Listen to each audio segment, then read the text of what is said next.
I'm here with Garfield's Mandy Cardinal and Kaelyn Tasker after their 53-46 comeback win over Southeast. Ladies, congrats on the win. That first half, they got off to the big start, 11-point lead in that first quarter. You guys were down 6 at the half. What did Coach talk to you guys about at the halftime? He has this saying that it's the first 2 minutes in the quarter and it's a 6-point run and that'll make the game.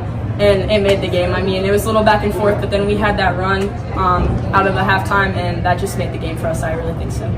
All right, so it was a close third quarter, down 4 going into the fourth, and you guys took the lead. A big 3-point play by Charlie there. You guys both had big baskets in that fourth quarter. Just talk about coming back and taking control there in the fourth. I mean, we needed it, and I think everybody realized that we kind of got a little fire under us, and we just came out and did what we needed to do. Yeah, definitely. Huge shout out to Peyton Soltis today. Yeah. Heck of a game. She did so good. She deserves so much credit for that game. So, Southeast is a very good team. They came in 4-1. So how big of a confidence booster is this for you guys going forward? Yeah. It's just motivation. It's motivation to get Liberty next. Yeah, we have a couple really good games coming up, so that is definitely really exciting for us to get that win. All right, congratulations. Thank you. Thank you. We're with Garfield coach Gilbert after their 53-46 comeback win over Southeast. Coach, congrats on the win. Southeast got off to the big start, 17-6 in that first quarter. You guys closed it to single digits at half. I talked to the girls about your message at halftime to them. Yeah, I mean, I honestly, going into half, I actually felt kind of good, just not good, but I felt okay just because we're down 6. Mandy hasn't really scored, and we knew what we were capable of. We had seen them earlier in the year against Mogador that they did the exact same thing to them in the first quarter, got up big, 17-5 or something like that. And then Mogador was able to hang around, and I kind of felt like if we could hang around. Once we got the lead, I didn't think we'd give it up. And the girls really did a great job of playing into their roles. I told the message at halftime was stay the course. We have things open if we do what we're supposed to do. If we do the things that we've coached you to do, we'll be successful in the second half. It was a close third quarter, going in down 4, going into the fourth. Early on, Charlie put you guys up with the 3-point play, and then it kind of went back and forth, and you guys took the lead for good.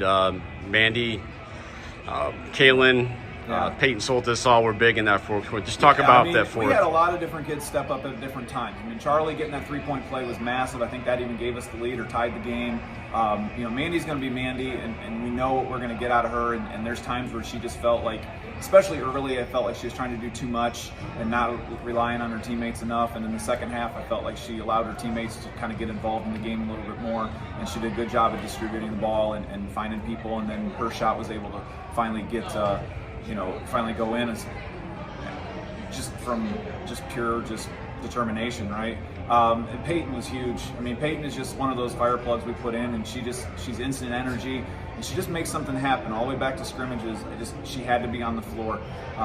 Leah Hill had some huge rebounds, down the lane. That's kind of one of the things we told her is like, you're going to be one of the bigger girls on the court. We need you to board. And then Kay with a couple big drives. I think Peyton and Kay hooked up for a nice little layup there toward the end of the game that kind of put us up for good. But yeah, Charlie coming in there, and I know with her, we probably honestly have 7 starters, but we can only start 5. So with Peyton and Charlie, they're really our 6th and 7th starter that we just kind of rotate through, and they can get the minutes of the starters, and they did their jobs tonight. You mentioned Leah. I forgot to mention her, but she was big on the board. She's a bulldog down there. Yeah, her and her sister always guard each other in practice and just beat on each other. And it's what we kind of tell her is like, you can beat on your sister in practice, you better start doing this in a game. And she, I think she's kind of still growing into what we need out of her. She showed some nice offensive moves a couple times tonight, and she's still only a sophomore. This is varsities. This is really the first year where she's playing a ton of minutes. Last year, she saw some spot minutes behind some seniors, and this year, we're just really relying on her to do a little bit more. And even Jordy came in and gave us some good minutes off the bench. She's just right now we just don't have a ton of minutes for her, but she's given us quality minutes, and that's all we can ask out of kids like that. All right, so right now I know only a few games into the season, but likes and dislikes so far out of this group. Tonight was huge. I told them in 19 years of being here, that's one of the best wins we've had at home. It's just the energy and being able to come back like that.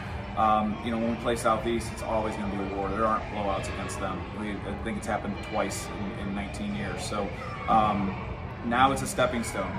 We've showed what we're capable of doing, and that's my message to the girls. Like, you can't rest on, okay, you won one game. Now we got to string some of these together, because we've got a brutal December to get to and then to start the first of the year with LeBray. So it doesn't get any easier, but a win like this can do a lot for our confidence.